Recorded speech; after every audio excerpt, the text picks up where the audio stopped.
വിശുദ്ധ സെബസ്ത്യാനോസിന്റെ ചരിത്രവുമായി ബന്ധപ്പെട്ട് തുടർച്ചയായി ശ്രദ്ധേയമായ 3 വർഷങ്ങളാണ് 1969, 1970, 1971.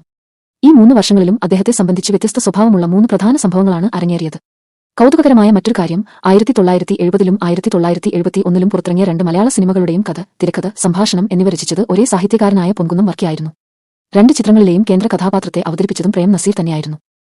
എന്നാൽ വിശുദ്ധ സെബസ്ത്യാനോസിനെ അവതരിപ്പിച്ച രീതി ഈ 2 സിനിമകളിലും വ്യത്യസ്തമായിരുന്നു. 1969ൽ വത്തിക്കാൻ റോമൻ കലണ്ടർ പരിഷ്കരിച്ചു. ഈ പരിഷ്കരണത്തിൽ വിശുദ്ധ സെബസ്ത്യാനോസിനെ വിശുദ്ധരുടെ പട്ടികയിൽ നിന്ന് നീക്കിയില്ല, പകരം അദ്ദേഹത്തിന്റെ ജനുവരി 20ലെ തിരുനാൾ ഐച്ഛിക ഓർമ്മ പെരുന്നാളായി നിശ്ചയിച്ചു. അതോടൊപ്പം വിശുദ്ധ സെബസ്ത്യാനോസിനോട് പ്രത്യേക ഭക്തിയുള്ള രാജ്യങ്ങൾക്കും രൂപതകൾക്കും ഇടവകകൾക്കും അദ്ദേഹത്തിന്റെ തിരുനാൾ കൂടുതൽ പ്രാധാന്യത്തോടെ ആഘോഷിക്കാനുള്ള സ്വാതന്ത്ര്യവും നൽകി.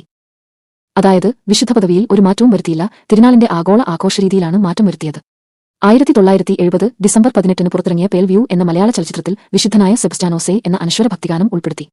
കഥയും തിരക്കഥയും സംഭാഷണവും രചിച്ചത് പൊൻകുന്നം വർക്കി, കേന്ദ്ര കഥാപാത്രത്തെ അവതരിപ്പിച്ചത് പ്രേം നസീർ. ഈ ഗാനം ഇന്നും മലയാളികളുടെ മനസ്സിൽ ഭക്തിനിർഭരമായി മുഴങ്ങിക്കൊണ്ടിരിക്കുന്നു.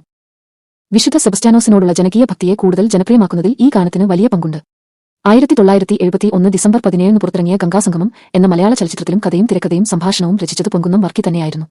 കേന്ദ്ര കഥാപാത്രത്തെ അവതരിപ്പിച്ചതും പ്രേം നസീർ തന്നെയായിരുന്നു. എന്നാൽ ഈ സിനിമയിലെ ഒരു സംഭാഷണത്തിൽ വിശുദ്ധ സെബസ്ത്യാനോസിനെ വിശുദ്ധരുടെ പട്ടികയിൽ നിന്ന് ഒഴിവാക്കിയെന്ന തരത്തിലുള്ള പരാമർശം അവതരിപ്പിക്കപ്പെടുന്നു. ചരിത്രപരമായി അത് ശരിയല്ല. കാരണം 1969ലെ വത്തിക്കാൻ കലണ്ടർ പരിഷ്കരണത്തിൽ വിശുദ്ധ സെബസ്ത്യാനോസിന്റെ വിശുദ്ധ പദവി എടുത്തുമാറ്റിയിട്ടില്ല, അദ്ദേഹത്തിന്റെ തിരുനാളിന്റെ ആഗോള ആഘോഷ രീതിയിൽ മാത്രമാണ് മാറ്റം വരുത്തിയത്. അങ്ങനെ നോക്കുമ്പോൾ ഈ 3 വർഷങ്ങളുടെ പ്രത്യേകത വളരെ ശ്രദ്ധേയമാണ്.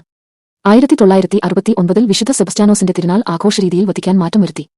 1970ൽ അതേ വിശുദ്ധനെ മഹത്വപ്പെടുത്തുന്ന അനശ്വര ഭക്തിഗാനം മലയാള സിനിമയിലൂടെ പുറത്തിറങ്ങി. 1971ൽ അതേ എഴുത്തുകാരനും അതേ നായകനും ചേർന്ന മറ്റൊരു സിനിമയിൽ വിശുദ്ധ സെബസ്ത്യാനോസിനെക്കുറിച്ച് ചരിത്രപരമായി തെറ്റായ സന്ദേശം നൽകുന്ന ഒരു സംഭാഷണം അവതരിപ്പിക്കപ്പെട്ടു.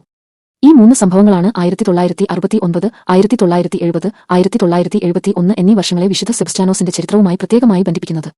അതുകൊണ്ടുതന്നെ ഈ 3 വർഷങ്ങളെ ഒരുമിച്ച് പഠിക്കുമ്പോൾ വത്തിക്കാന്റെ ഔദ്യോഗിക ചരിത്രവും മലയാള സിനിമയുടെ അവതരണവും തമ്മിലുള്ള വ്യത്യാസം വ്യക്തമായി മനസ്സിലാക്കാൻ കഴിയും.